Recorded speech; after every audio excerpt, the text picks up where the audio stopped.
রাধে রাধে সবাইকে। তোমরা সবাই কেমন আছো?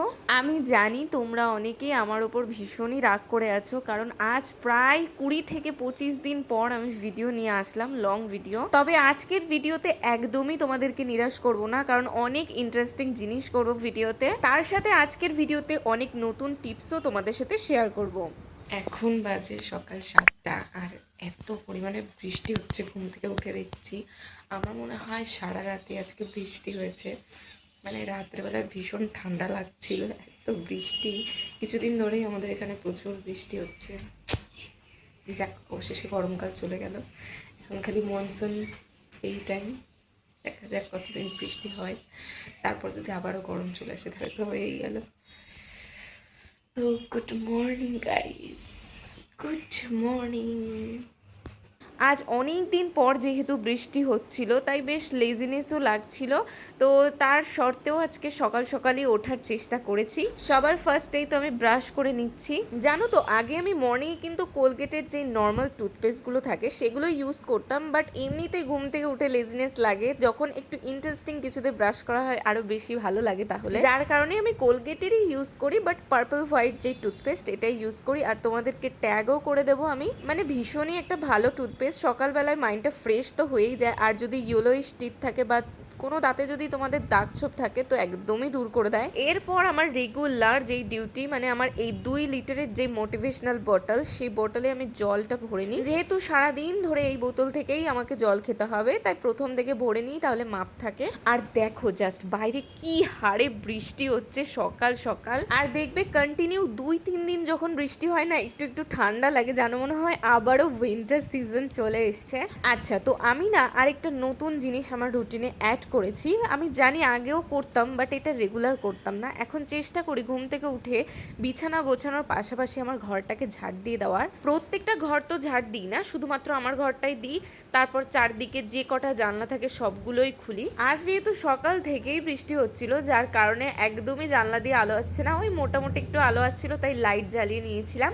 না না, এখন পড়তে বসবো না, জাস্ট টেবিলটা এলোমেলো ছিল তাই একটু গুছিয়ে নিলাম। আর কিছুদিন ধরেই আমার প্রচুর হেয়ার ফল বেড়ে গেছে, যেহেতু রেইনি সিজন। অবভিয়াসলি সবারই জানি এটা হচ্ছে। বর্ষাকালে আমাদের দেখবে চুলের গোড়া অনেক পাতলা হয়ে যায়, ফ্রিজি হয়ে যায়, যার কারণে চুল ওঠা শুরু হয়ে যায়। মাঝে বেশ কয়েকদিন আমি স্কাল্পটাকে ম্যাসাজ করতাম না, তাই ভাবলাম চলো তাহলে আবারও সেটা রুটিনে অ্যাড করা যাক। তাই 10 মিনিট মতন হেডটাকে ম্যাসাজ করে নিলাম, ব্লাড সার্কুলেশন তাহলে ভালোভাবে হবে। আর তোমাদেরকে তো আমি আগেই বলেছি, মর্নিংয়ে আমার যখন কোনো হোয়াইট টি শার্ট বলো বা কোনো ড্রেস পরা হয় আরো বেশি ভালো লাগে, ভেতর থেকে মোটিভেশন ফিল হয়। আর এইটার ওপর তো একটা অসাধারণ মোটিভেশনাল স্পিচও লেখা ছিল, মেক ইউর ওন ম্যাজিক। তো ড্রেসটাকে চেঞ্জ করে আমি সোজা চলে এসেছি মর্নিংয়ে একটা ডাইজেশন কোনো ড্রিঙ্ক তৈরি করার জন্য। যাদের ধরো ডাইজেশনে প্রবলেম হয় বা না হলেও, আমার তো মনে হয় সকালবেলায় আমাদের খালি পেটে একটু গরম জল তো খাওয়া খুবই ইম্পর্টেন্ট। আর এই গরম জলের সাথে যদি আমাদের বাড়িতে তো সবসময় জিরে অ্যাভেলেবেল থাকে, একটুখানি দেওয়া যায় তাহলে তো আরো বেশি ভালো হবে। গ্যাস্ট্রিক্সের সমস্যা তো একদমই হবে না। আর তোমরা যারা টিনেজার্সরা বারবার আমাকে কমেন্ট করো, দিদি আমার প্রচুর ব্রণ সমস্যা হচ্ছে, দেখো ইন্টারনালি যদি আমরা একদম ক্লিন রাখি, বডিটাকে ডিটক্সিফাই করে রাখি, তাহলে বাইরে থেকে তো এমনি গ্লো করবে। তবে এই প্রসঙ্গে আরো একটা কথা বলে দিই, গ্লো করা বলতে স্কিনটাকে হোয়াইট করে নেওয়া না, বরং তোমার যেই স্কিন সেটা আরো বেশি করে এক্সফোলিয়েট করা। আমার তো সকাল সকাল এই ড্রিঙ্কটা খেতে এখন এতটাই অভ্যেস হয়ে গেছে যে কোনো প্রবলেম হয় না। প্রথম দিকে আমার কেমন একটা ভমিটিং হতো, বাট এখন সেটা অনেকটাই ঠিক হয়ে গেছে। এই ড্রিঙ্কটা আমি নিজের জন্য রেগুলার বানাই না, মাঝে সাঝেই বানাই, তবে এইটুকুতেই আমি যা বেনিফিট পেয়েছি, প্রচুর আমার স্কিন ঠিক হয়ে গেছে, আগের থেকে অনেক ভালো হয়ে গেছে। তাই তোমরাও তাড়াতাড়ি মর্নিংয়ে এই ড্রিঙ্কটা বানিয়ে ফেলো। তো এখন তো চলে এসেছি উপরে, আর উপরে এক্সারসাইজ করার মজাই আলাদা, কারণ এই দিক থেকে দরজাটা খোলা রাখি, একটু একটু হাওয়াও আসে আর ভালো এক্সারসাইজ করা হয়। ঘরের মধ্যে তো সব সময় থাকা হয়, ঘরের মধ্যে এক্সারসাইজ করতে অতটা ভালো লাগে না, সব দিন ভালো লাগে না। আজকেও যেন ভাবলাম চলো উপরেই আসি, আর বেশিরভাগ দিনই উপরেই আমি এক্সারসাইজ করি। তো চলো মর্নিংয়ে সবার আগে যেটা ইম্পর্টেন্ট এক্সারসাইজ করা, সেটাই সবার আগে করা যাক।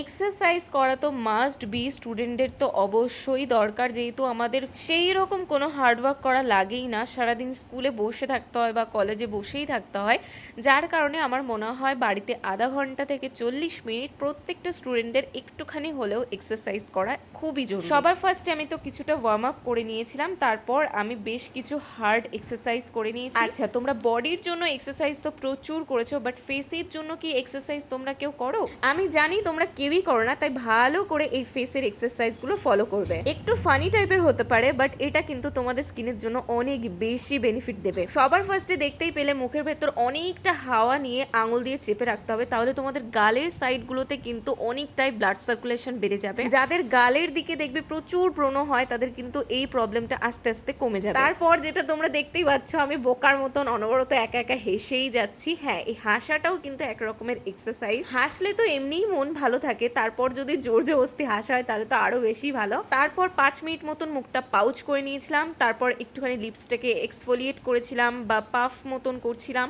এইরকম করেই কিন্তু আমি মুখের এক্সারসাইজগুলো করি, দেখবে ভীষণ ভালো লাগবে। বিশেষ করে ওই ফানি যেটা বললাম আর কি, হাসতে হাসতে যখন তোমরা এক্সারসাইজ করবে আরো বেশি ভালো লাগবে। বডির এক্সারসাইজ না করলেও একদিন ফেসেরটা একবার ট্রাই করে দেখো। এরপর যেটা আমার নর্মাল থাকেই, এক্সারসাইজ না করলেও আমি মেডিটেশনটা চেষ্টা করি 5 মিনিট মতন করার। তারপর হাতটাকে ভালো করে ঘষে ওয়ার্ম করে নিই। এই হালকা গরম ভাবটা কিন্তু আমি আমার ফেস, বডি সব জায়গাতে দিই, তাহলে কিন্তু একটা পজিটিভ এনার্জি কাজ করে আমাদের মধ্যে। এরপরেই আমার মুডটা ভীষণ ভালো হয়ে যায়। মাঝে মাঝে গানও শুনি এরপর, অথবা বসে বসে একটুখানি ভাবি কিছু। তো এতক্ষণ ধরে এক্সারসাইজ করার পর স্বাভাবিক আমার তো প্রচুর জল তেষ্টা পেয়ে গেছে, আর সকালেই দেখবে বেশি জল তেষ্টা পাই, তাই আমি এই একটা বোতল 2 লিটারের বোতলের প্রায় 300 থেকে 400 ml কিন্তু আমি এখনই শেষ করে ফেললাম, কারণ সারাদিনে কতটা কি খাবো তার কোনো ঠিক নেই। তাই সকাল সকালই এতটা জল খেয়ে কোনো প্রবলেম তো হবেই না, তাই খেয়ে নিলাম। তারপর বাইরে যেতেই দেখি বৃষ্টি তো থামার নামই নেই, একভাবে হয়েই যাচ্ছে বৃষ্টি। তো চলো এরকম সুন্দর একটা রেইনি ওয়েদারে পড়তে বসা যাক।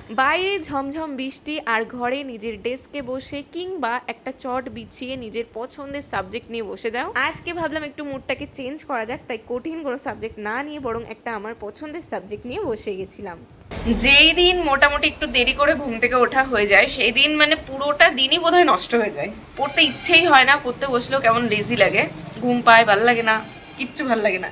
আর যেই দিন একটু তাড়াতাড়ি ঘুম থেকে ওঠা হয়, কষ্ট করে হলেও ওঠা হয়, সেদিন অন্ততপক্ষে পড়াটা ভালো হয়। এটা আমি খেয়াল করে দেখেছি, যার কারণে এখন রেগুলার চেষ্টা করছি তাড়াতাড়ি ঘুম থেকে ওঠার, এক্সারসাইজ করার, ডিসিপ্লিন, প্রচুর ডিসিপ্লিন আর কি করার।